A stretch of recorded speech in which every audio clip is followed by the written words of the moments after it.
प्रिय छात्रों, जैसा कि हम सब पिछले दिन राष्ट्रकवि मैथिली शरण गुप्त द्वारा रचित साकेत महाकाव्य के अष्टम सर्ग से कैकेयी का अनुताप नामक शीर्षक का अध्ययन कर रहे थे,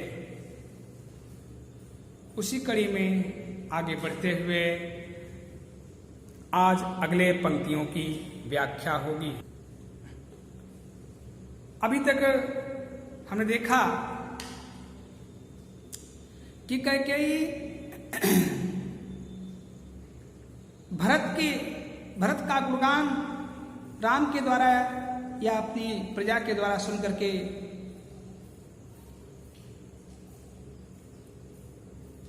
वो अपने आप को कोसती है और कहती है कि वास्तव में भरत ऐसा था, लेकिन हमने इस संसार में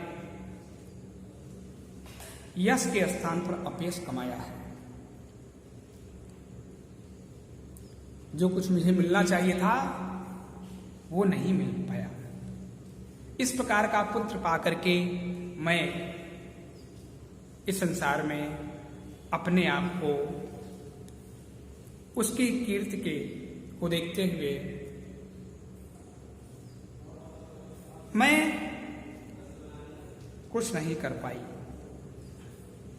कैकेयी अपने द्वारा कुकृत्य को याद करते हुए कहती है कि आज तो चंदन के समान शीतलता प्रदान करने वाला हमारा पुत्र भी अंगारे के समान हमारे लिए दुखदायी हो गया है। कैकेयी ने कहा कि पटके मैंने पदपाणि मोह के नद में, जन क्या क्या करते नहीं स्वप्न में मद में। हाँ दंड कौन क्या उसे डरूंगी अब भी, मेरा विचार कुछ दया पूर्ण हो तब भी। हाँ दया हंत वह घृणा अह वह करुणा, वैतरणी सी है आज जाह्नवी वरुणा। सह सकती हूँ चिर नरक सुने सुविचारी, पर मुझे स्वर्ग की दया दंड से भारी। कैकेयी ने कहा पटके मैंने पदपाणि मोह के नद में। मोह कहा अभी तक अपने पद माने पैर, पाणी यानी हाथ, अभी तक तो मैं अपने हाथ और पैर को मोह रूपी नदी में पटक रही थी, मोह रूपी नदी में गोता लगा रही थी। और मोह सकल व्याधि कर मूला, हर प्रकार की व्याधि का मूल कारण मोह होता है।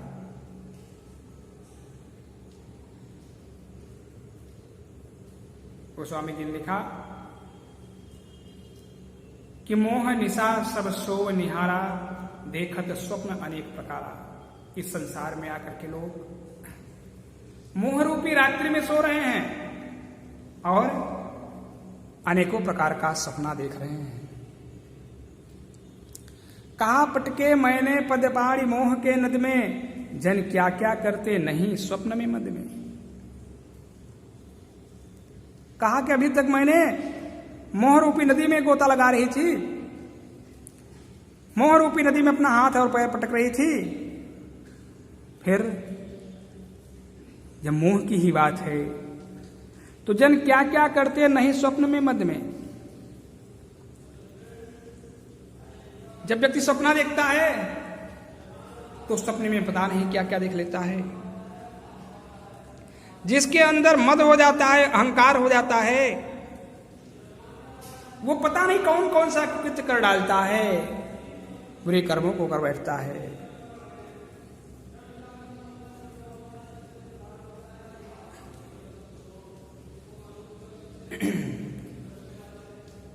हाँ दंड कौन क्या उसे डरूंगी अब भी, मेरा विचार कुछ दया पूर्ण हो तब भी। कैकेयी कह रही है अब मेरे लिए कौन सा दंड बाकी रह गया है। जब मेरा पुत्र ही पराया हो गया, मेरा पुत्र ही मुझे धिक्कार दिया, अब मेरे लिए कौन सा दंड बाकी रह गया है जिससे कि मैं डरूंगी या भयभीत होऊंगी। लेकिन इतना सब कुछ हो जाने के बाद भी अगर हमारे अंदर हमारा हृदय परिवर्तित हो जाता है, हमारे अंदर दया की भावना उत्पन्न हो जाती है, तब भी कोई बात नहीं। पटके मैंने पदपाड़ी मोह के नद में, जन क्या क्या करते नहीं स्वप्न में मद में। कई कह रही है कि अभी तक मैंने मोह रूपी नदी में गोता लगा रही थी, मोह रूपी नदी में अपना हाथ और पैर पटक रही थी। फिर जब व्यक्ति स्वप्न देखता है तो पता नहीं क्या क्या स्वप्न देख लेता है। जिसको घमंड हो जाता है, घमंड में आकर के वो पता नहीं कौन कौन से बुरे कर्मों को कर बैठता है। स्वप्न देखता है तो सपने होई भिखारी नृप, रंग नाक पति होई, जागे लाभ नहाने कछो, तिन प्रपंच जग जोई। जब सपना देखता है आदमी तो स्वप्न में राजा भी भिखारी बन जाता है और भिखारी स्वर्ग का मालिक बन बैठता है। तो मोह रूपी नदी में पटक रही थी, अपना हाथ पैर सपना देख रही थी। तो व्यक्ति सपने में पता नहीं क्या क्या देख लेता है। इस प्रकार से इसको अंदर अहंकार का भाव हो जाता है, वो भी पता नहीं कौन सा ऐसा वृत्त कर डालता है, बैठता है। लेकिन हाँ, दंड कौन क्या, उसे डरूंगी अब भी। अब मेरे लिए कौन सा दंड शेष रह गया है, बाकी रह गया है, जिससे मैं भयभीत हूं। जब मेरा पुत्र ही मुझे पराया कर दिया तो फिर अब गोस्वामी जी ने लिखा, भरत जी ने कहा कैसे, हंस वंश दशरथ जनक राम लखन से भाई, जननी तू जननी भई विधिसन कछु न बसाई। माँ तुम माँ होने लायक हो, विधाता से कुछ बनाते नहीं बना। क्योंकि पर घर घालस लाज न भीरा, बाज की जाने प्रसव कई पीरा। जो बाज स्त्रियां होती हैं उनको दूसरे का घर नष्ट करने में न कोई लज्जा है न कोई पीड़ा है, क्योंकि उन्हें पता ही नहीं है प्रसव में क्या पीड़ा उठानी पड़ती है। तो एक माँ होकर के और माँ की ममता को न समझे तो उसे पत्थर ही समझना चाहिए। इसलिए उन्होंने कहा कि जननी तू जननी भई विधिसन कछु न बसाई। माँ तुम माँ हो गई, विधाता से कुछ बनाते लायक नहीं बना। तो कैकेयी ने कहा कि अब मेरे लिए कौन सा दंड शेष रह गया है जिससे मैं भयभीत होंगी, जिससे मैं डरूंगी। लेकिन इतना सब कुछ हो जाने के बाद भी अगर मेरा हृदय परिवर्तित हो गया, मेरे अंदर दया का भाव उत्पन्न हो गया, तब भी हमारे लिए एक अच्छी बात है। हाँ दया, हन तो वह घृणा, अह वह करुणा, वह तरणी सी है आज जाह्नवी वरुणा। आज चाहे मेरे ऊपर कोई दया करे या मुझसे घृणा करे, अथवा हमसे हमारे ऊपर करुणा का भाव उत्पन्न करे, शोक का भाव उत्पन्न करे।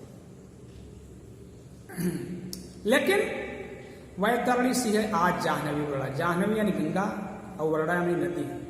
आज तो हमारे लिए गंगा नदी भी वैतरणी नदी के समान हो गई है।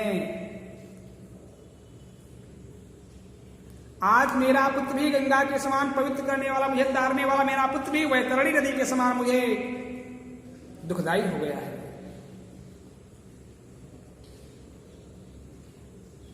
सह सकती हूं चीर नरक सुने सुविचारी, पर मुझे स्वर्ग की दया दंड से भारी। कैकेयी अपने पश्चाताप को व्यक्त करते हुए कहा कि मैं नरक में रह करके मेरे साथ आने वाले, यहां रहने वाले जितने भी सुविचारी लोग हैं, ज्ञानी मुनि तपस्वी लोग हैं, ऐसे समस्त संत मंडली के सामने मैं कह रही हूं कि मैं चिरकाल तक, एक लंबे समय तक नरक में रह करके नरक की यातनाओं को भोग सकती हूं। लेकिन अगर मेरे ऊपर कोई दया करके मुझे स्वर्ग का सुख प्रदान करे तो वह हमारे लिए किसी दंड से कम नहीं होगा, किसी दंड से बढ़ करके होगा। क्योंकि बहुत सुख हो जहां व्यक्ति न किसी से बोल सके, न किसी से मुंह मिला सके, आंख मिला सके, तो सारा सुख बेकार होता है, नरक से बढ़ करके होता है। अपने कर्मों पर पछता रही है, अपने कृत्यों पर पछता रही है जो कृत्य उसने किया है। इसलिए वो कह रही है कि मैं लंबे समय तक ला करके, जितने सुविचारी लोग यहाँ पर बैठे हुए हैं, मैं सबके सामने कहना चाह रही हूं कि आज मैं लंबे समय तक नरक में रह करके नरक की यातनाओं को भोग सकती हूं, लेकिन मेरे ऊपर कोई दया करके मुझे स्वर्ग का सुख प्रदान करे तो वह मेरे लिए किसी दंड से बढ़ करके होगा। आगे कैकेयी ने अपने पश्चाताप को व्यक्त करते हुए कहा, लेकर अपना यह कुलिस कठोर कलेजा, मैंने इसके ही लिए तुम्हें बन भेजा। घर चलो इसी के लिए न रूठो अबियो, कुछ और कहूं तो उसे सुनेंगे सब क्यों। कहा कि लेकर अपना यह कुलिस कठोर कलेजा, कुलिस माने वज्र होता है। लेकर अपना यह कुलिस कठोर कलेजा, मैंने इसके ही लिए तुम्हें बन भेजा। कैकेयी कह रही है कि अपने इसी पुत्र के लाभ को देखते हुए, अपने इसे पुत्र के हित के बारे में सोचते हुए मैंने अपने हृदय को वज्र के समान कठोर बना लिया और अपने हृदय को वज्र के समान कठोर बना करके मैं तुम्हें वन भेज दिया।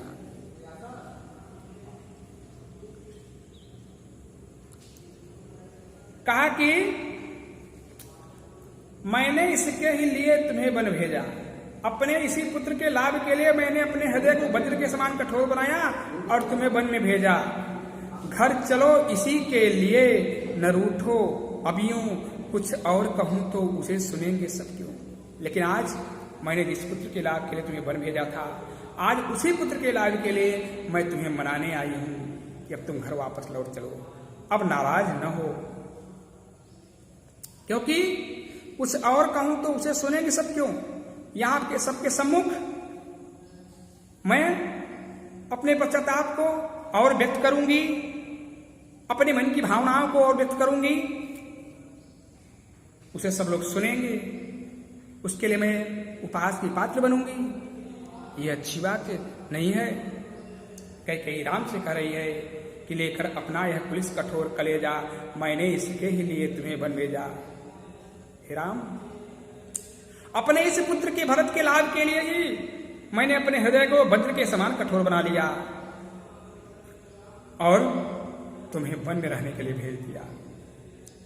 और आज घर चलो इसी के लिए न रूठो अब यूं, कुछ और कहूं तो उसे सुनेंगे सब क्यों। और आज उसी पुत्र के लाभ के लिए मैं तुम्हें मनाने आई हूं कि अब तुम मुझसे नाराज न हो, घर वापस लौट चलो। अब मैं यहां सबके सम्मुख अपनी भावनाओं को, अपने दुखों को, अपनी पीड़ा को तुम्हारे सामने व्यक्त करूंगी, सब लोग सुनेंगे। यह एक अच्छी बात नहीं है।